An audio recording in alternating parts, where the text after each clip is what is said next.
What else do you do to look so amazing as you look? Oh my God! Well, I look great on radio. I can tell you that. What do you do workout wise and stuff? I don't. Sadly, I need to really start working out. I haven't worked out, and I feel like I haven't worked out since Wyatt came along. I haven't been diligent about it, and I get a lot of exercise because I do perform, and I'm very active with my kids. But I used to be very, very fit. I would run, I'd ride my bike, and I'm gonna start trying to do that again. But I find it's difficult when my morning is my most. That's my time with my kids. That's my special time before the day gets rolling. And once the day gets rolling, it's hard for me to stop and go work out. But I am food conscious.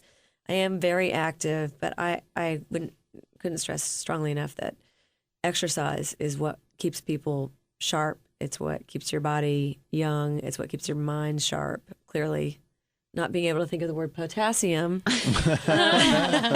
makes me want to go out and run right now.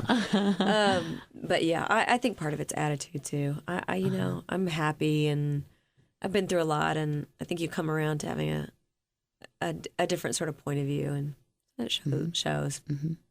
You've always had a good, healthy point of view. I don't know. I have and I haven't. I've worked way too hard in my life. I would never recommend working as hard as I've worked. Mm-hmm. So. Mm-hmm.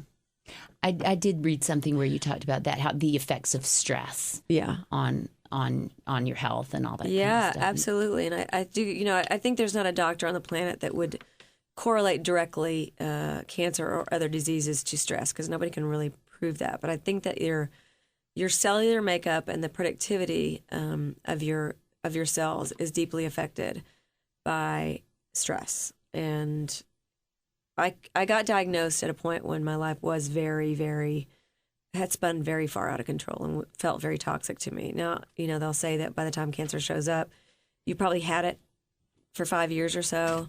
But I can say that I feel like the event that was happening right around that point was catastrophic to my wellness. Mm-hmm. And being able to, hooking up with Chuck and being able to at least be proactive in my wellness from this point on, and there is a lot to know about what we put into our bodies. It was tantamount for me. It changed the way that I felt about my body and the way I looked at food and nutrition, and there's so much to know now. Chuck and I were talking about it earlier today. Just knowing in meat, it is more expensive to buy organic and to buy food that is not filled with antibiotics and herbicides and pesticides, but it does make a difference. Mm-hmm. So, and that's really the book is based on knowledge.